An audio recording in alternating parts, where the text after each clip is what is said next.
Assalamualaikum warahmatullahi wabarakatuh. Salam sejahtera dan bahagia untuk kita semua. Jumpa lagi dengan saya Imam Mustaqim, CGP Angkatan 9 Kabupaten Sorong. Kali ini saya akan menyampaikan tentang jurnal refleksi Dwi Mingguan Modul 2.1, Pembelajaran berdiferensiasi.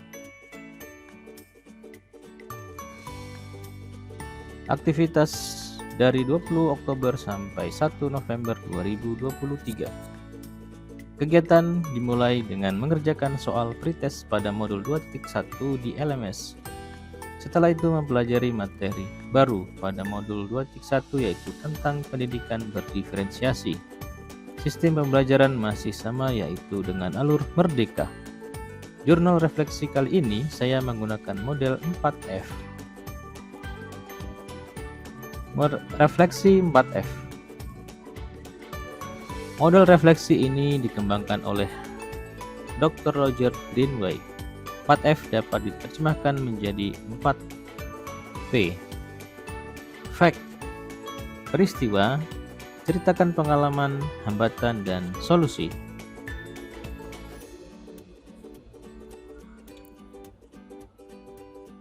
Feeling, perasaan, selama pembelajaran berlangsung. Finding, pelajaran yang didapatkan. Future atau penerapan, tindakan yang dilakukan di masa depan. Fact, peristiwa. Kegiatan pembelajaran di modul 2.1 mengenai pembelajaran berdiferensiasi dimulai pada tanggal 20 Oktober 2023 dengan melaksanakan pretest paket modul 2, dilanjutkan dengan mengikuti alur belajar merdeka, yaitu mulai dari diri dan eksplorasi konsep mandiri pada tanggal 20 Oktober 2023, yaitu membuat refleksi individu tentang keragaman murid di kelas, tantangan beserta solusinya. Eksplorasi konsep mandiri dan diskusi pada tanggal 23 sampai 24 Oktober 2023, yaitu pembelajaran untuk memenuhi kebutuhan belajar murid. Membaca materi dan menyimak video penjelasan tentang pembelajaran berdiferensiasi serta mengerjakan tugas-tugas yang harus diupload di LMS.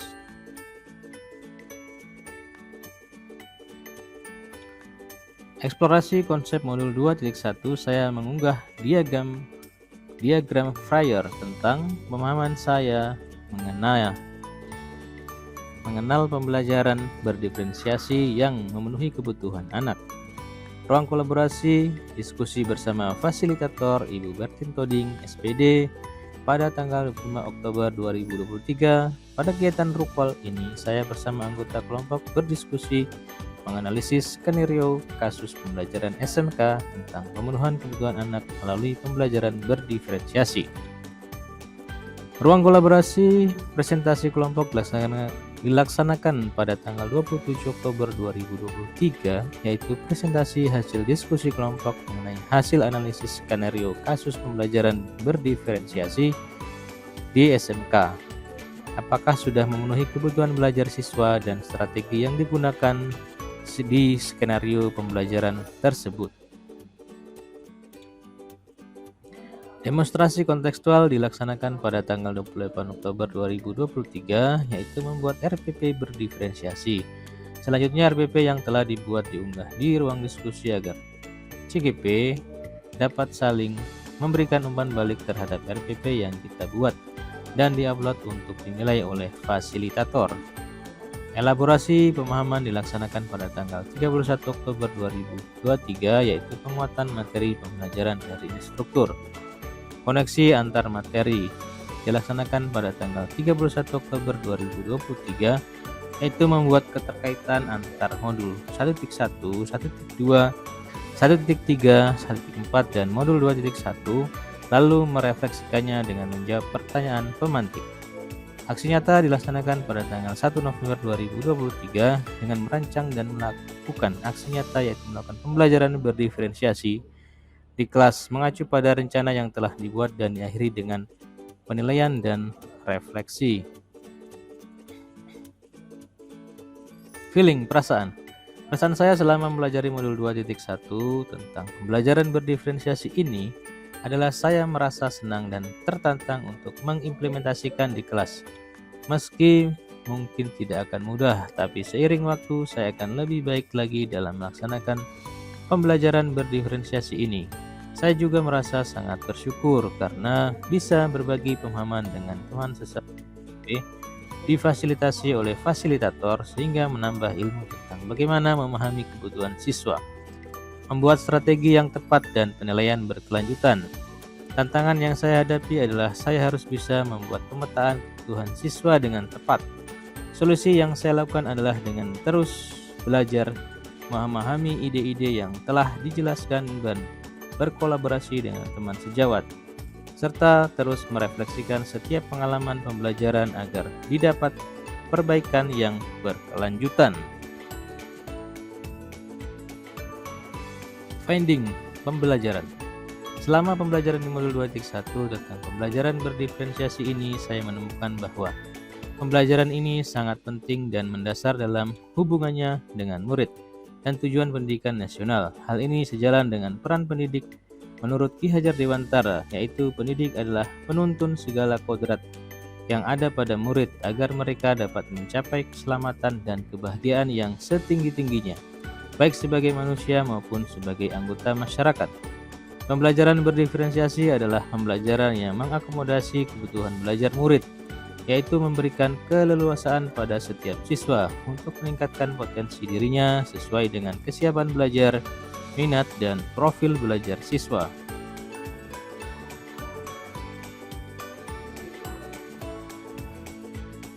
Finding pembelajaran. Tujuan dilakukannya pembelajaran berdiferensiasi adalah untuk mengakomodasi perbedaan dalam gaya belajar, tingkat kemampuan, minat, dan kebutuhan belajar siswa, sehingga semua siswa dapat belajar dengan cara yang paling efektif bagi mereka. Kita dapat melaksanakan pembelajaran berdiferensiasi dengan pertama menentukan tujuan pembelajaran, kemudian mengidentifikasi kebutuhan belajar murid, yaitu kesiapan belajar murid, minat belajar, dan profil murid. Menerapkan strategi diferensiasi, yaitu diferensiasi konten, diferensiasi proses, diferensiasi produk, merancang dan melaksanakan RPP, penilaian berkelanjutan. Dalam konteks pembelajaran berdiferensiasi, seorang guru harus memiliki pemahaman yang komprehensif mengenai kebutuhan belajar siswa. Hal ini memungkinkan guru untuk memberikan pengajaran yang sesuai dengan kemampuan dan minat siswa. Terdapat berbagai strategi yang dapat diterapkan, seperti memberikan tugas yang berbeda, mengelompokkan siswa berdasarkan kemampuan, menugaskan proyek yang berbeda, memanfaatkan teknologi yang berbeda, dan sebagainya. Guru juga dapat memberikan umpan balik yang lebih terarah dan spesifik pada setiap siswa untuk membantu meningkatkan kinerja belajar mereka. Feature penerapan. Setelah saya menyelesaikan modul ini, saya akan jadi ahli dalam mengimplementasikan pembelajaran berbeda-beda di dalam kelas. Pertama, saya akan memetakan setiap kebutuhan peserta didik untuk merancang pembelajaran yang sesuai dengan gaya belajar mereka. Selain itu, saya akan selalu merefleksikan setiap tindakan saya dalam pelaksanaan pembelajaran berbeda-beda, sehingga ada perbaikan yang berkelanjutan. Saya juga akan mengajak rekan sejawat untuk bergabung dalam merencanakan pembelajaran berbeda-beda ini dan saling memberikan umpan balik guna mencapai tujuan pembelajaran dengan baik. Dokumentasi.